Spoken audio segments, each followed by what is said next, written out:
Hello everyone. आज हम बात करेंगे रिलेशनल अलजेब्रा में नेचुरल ज्वाइन के बारे में, या जिसे इनर ज्वाइन भी कहा जाता है, जिसे हमने सिक्वल में ही पढ़ा था, लेकिन उसका जो बैक एंड में कैसे उसका स्ट्रक्चर बनता है उसके बारे में जो आपकी इन्फॉर्मेशन मिलेगी वो इस रिलेशनल अलजेब्रा ऑपरेशंस में मिलेगी। ठीक है। तो नेचुरल ज्वाइन की जब हम बात करते हैं तो नेचुरल ज्वाइन का जो रिप्रेजेंटेशन होता है वो इस कुछ डमरू के शेप का होता है। अभी हमने देखा था इससे पहले क्रॉस के बारे में, जो लास्ट लेक्चर में देखा था, तो क्रॉस में होता तो वहां पे क्रॉस बनता था। लेकिन नेचुरल ज्वाइन है, और या इनर ज्वाइन भी जिसे कहते हैं, उसको हम रिप्रेजेंट करते हैं इस डमरू के शेप से।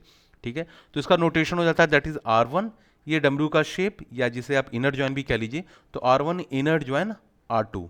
ये करता क्या है? जो हमने सिक्वल में पढ़ा था, इनर ज्वाइन एक्चुअली सिक्वल में क्या करता था, जो भी कॉमन इंफॉर्मेशन होती थी, दो टेबल के बीच में जो भी कॉमन इंफॉर्मेशन होती थी, सिर्फ उसे ही डिस्प्ले करता था।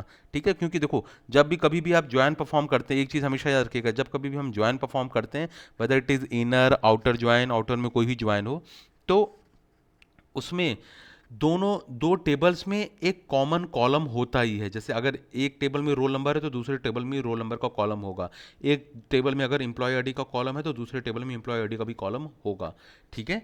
तो क्या होगा कि उन जो कॉमन कॉलम्स होंगे, तो कॉमन कॉलम्स में देखना कि जो भी टपल्स, जो भी फील्ड की इंफॉर्मेशन कॉमन होगी, सिर्फ उसी उसी को हम क्या करते हैं, डिस्प्ले करते हैं। तो एक बार इसको प्रैक्टिस करके दिखा दे रहा हूँ आपको, तो आपको थोड़ा विजुलाइज हो जाएगा।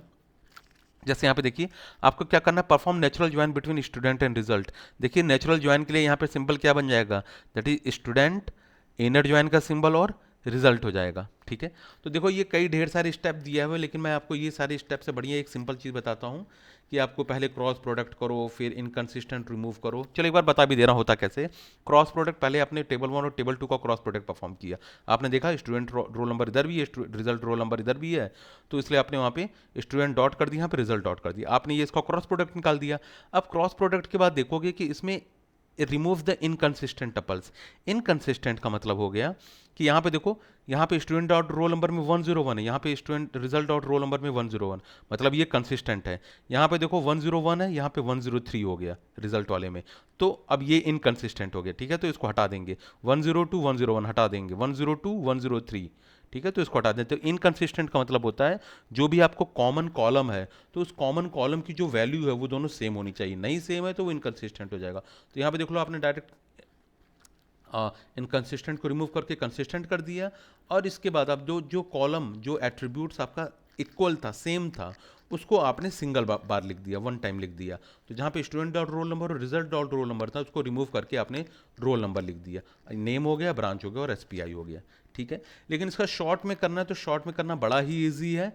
आप सिंपल से देखिए, आपका एक टेबल स्टूडेंट का, एक टेबल रिजल्ट का है, तो इसमें आपको सिर्फ करना क्या है, आप पहले देख लीजिए दोनों में कौन सा कॉमन हो रहा है। पहले तो भाई रोल नंबर दोनों में कॉलम कॉमन है, इसका मतलब हमारा रोल नंबर एक कॉलम हो जाएगा। फिर name branch SPI, name branch SPI हमारा एट्रीब्यूट हो गया। आपने एट्रीब्यूट कर लिया। अब देखो अब एट्रीब्यूट उसके बारे में टपल्स देखना है।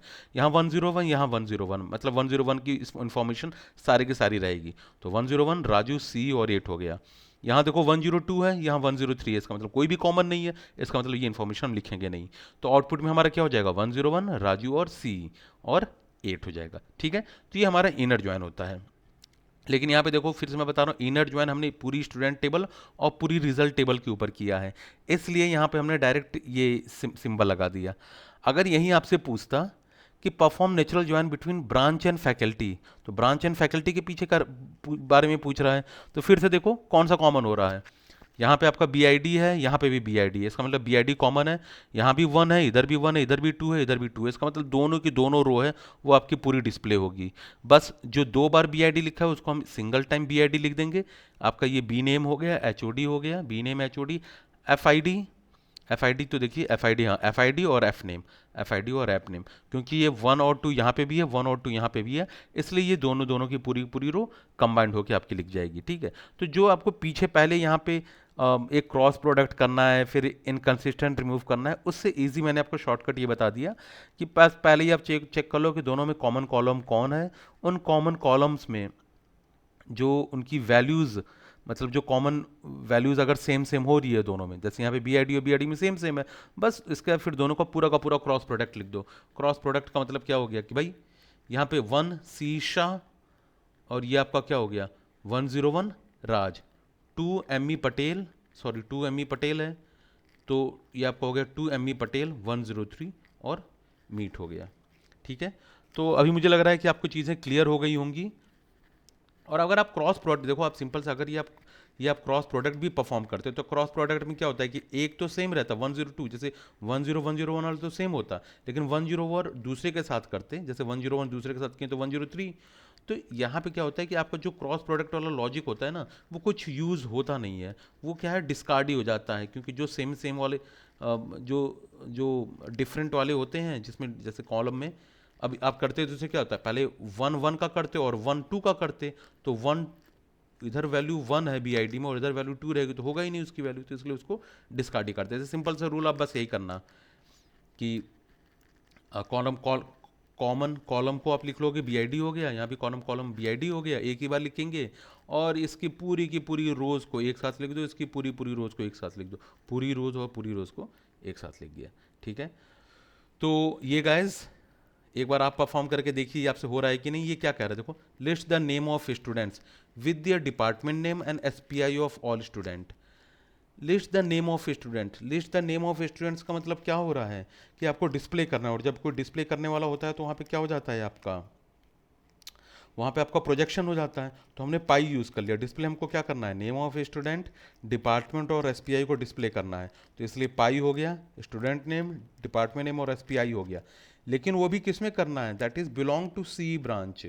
बिलोंग टू C डिपार्टमेंट, इसका मतलब क्या हो गया कि आप सिलेक्शन कर रहे हो, इसका मतलब आपने क्या लगा दिया, sigma D name equal to CE। Okay, तो यहाँ पे आपने क्या किया, डिस्प्ले कर रहे हो, डिस्प्ले के बाद आपने उस पर सिलेक्शन लगा दिया कि सिर्फ CE का हो। लेकिन परफॉर्म क्या करना है भाई, इसके ऊपर आपको क्या परफॉर्म करना है, इसके ऊपर आपको परफॉर्म करना है इनर ज्वाइन। तो हमारे पास कौन कौन सी टेबल्स हो गए, देखिए कौन कौन सी टेबल से इंफॉर्मेशन निकाल रहे हो, डिपार्टमेंट नेम, स्टूडेंट नेम और SPI कहाँ से निकल रहा है, ये देखो यहाँ से डिपार्टमेंट नेम, स्टूडेंट नेम और SPI आपको हमारे स्टूडेंट, डिपार्टमेंट और एकेडमिक टेबल से निकल रहा है। मतलब स्टूडेंट, डिपार्टमेंट और एकेडमिक टेबल को हम यूज़ करेंगे, तो उनका आपस में क्या हो गया, आपका इनर ज्वाइन परफॉर्म हो गया, student inner join of department, inner join of academic. ठीक है, क्योंकि देखो स्टूडेंट को हम क्यों बाहर लिखे हैं, स्टूडेंट को इसलिए बाहर लिखे हैं क्योंकि आपको डिस्प्ले में चाहिए list the name of students with their department name and SPI। तो आपको सबसे पहले मतलब इन्फॉर्मेशन में क्या चाहिए, स्टूडेंट्स का, इसलिए स्टूडेंट को बाहर कर दिया। सिमिलरली एक लास्ट करते हैं, display the name of student with their project name. तो देखो name of student project name कहाँ पे है, देखो नेम ऑफ स्टूडेंट्स यहाँ पे निकल गया, और प्रोजेक्ट नेम कहाँ से आपको निकल रहा है, प्रोजेक्ट नेम आपको देखो P नेम गाइड से निकलना, मतलब एक स्टूडेंट यूज हो रहा है और एक गाइड यूज हो रहा है। फिर क्या कह रहा है, whose guide is AJ Shah, मतलब गाइड का भी नेम, मतलब आपका फैकल्टी नेम भी चाहिए। तो आपको देखो स्टूडेंट टेबल यूज कर रहे हो, गाइड टेबल यूज कर रहे हो और फैकल्टी टेबल यूज कर रहे हो। तो हमने स्टूडेंट टेबल, गाइड टेबल और फैकल्टी टेबल यूज कर लिया। वहाँ पे आपने डिस्प्ले कर रहे हो, तो डिस्प्ले के लिए पाई हो गया, तो पाई में क्या चाहिए, S नेम और P नेम हो गया। यहाँ पे आपने कंडीशन दे दी, तो कंडीशन के लिए क्या हो गया, सिग्मा, और सिग्मा के बाद आपने फैकल्टी नेम कह दिया AJ शाह। ठीक है, तो एक बार आप क्वेश्चन के अकॉर्डिंग आपको यूज़ करना पड़ेगा। देखो मैं ये पाई और सिग्मा फिर से बता रहा हूँ, क्यों यूज़ कर रहा हूँ, क्योंकि हम कुछ स्पेसिफिक चीज़ों को डिस्प्ले कर रहे हैं।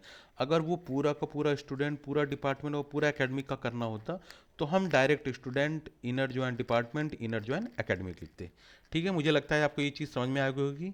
ये आपके लिए एक प्रैक्टिस के लिए क्वेश्चन है, प्लीज़ इन्हें एक बार अपने खुद से प्रैक्टिस कर लेना, so that in exam there will be no difficulty for you. Okay, next lecture में हम देखेंगे आउटर ज्वाइन क्या होता है, क्योंकि आउटर ज्वाइन थोड़ा सा लेंदी है, क्योंकि इसमें आपके 3 पार्ट्स होते हैं, लेफ्ट, राइट एंड फुल।